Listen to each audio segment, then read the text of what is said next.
Yes, Moonshots are nearly still in the building, and I don't think you realize how big that actually is, being involved in the FIFA 2022 title that's coming up right now. And we get to chat about it with our resident, Grant Hines, in the building, so it's time for some footy action. And we're joined by the man himself who's going to be talking about the game right now. There's so much to talk about. Grant Hines, how are you doing this morning?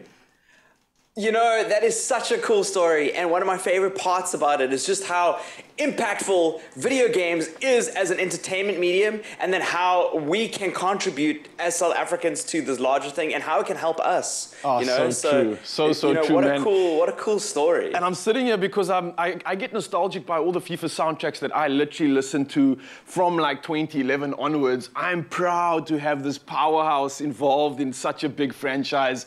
It's a beloved franchise among so many South Africans and the world. But let's talk about what's happening in the latest FIFA. Grant, what's up, man?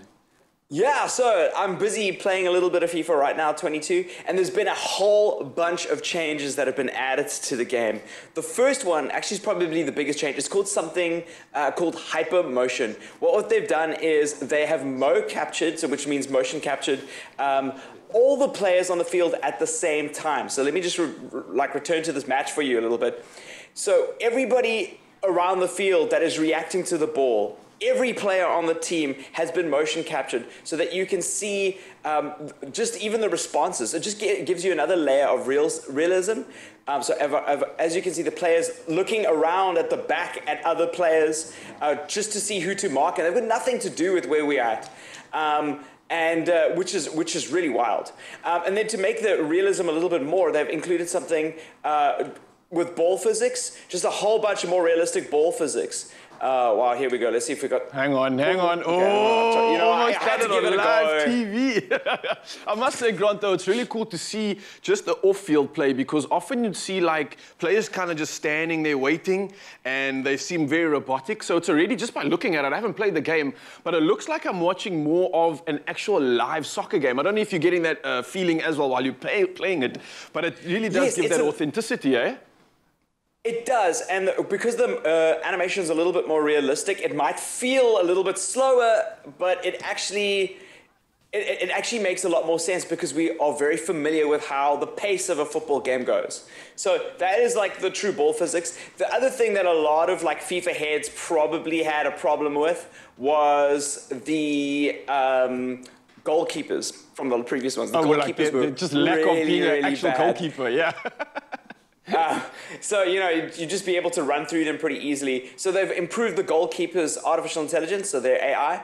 And then, I'm really bad at FIFA, everybody. So does that mean that the keeper is harder to beat? Is it harder to get the ball past him and in the back of the net? Yes, he makes more intelligent decisions, more realistic decisions. I think when you play FIFA, you find ways to exploit the keepers. So you go like, I've got a trick. You know, you always got a friend who's got like a trick to overcome the keeper. And now it's a lot more harder to do that because they will respond in a way that is more authentic to football. Here we go. Oh, I was offside. Oh. But as you can see, they've got renewed the graphics. The graphics look incredible. Wow, that was tight. That was tight, offside. Man.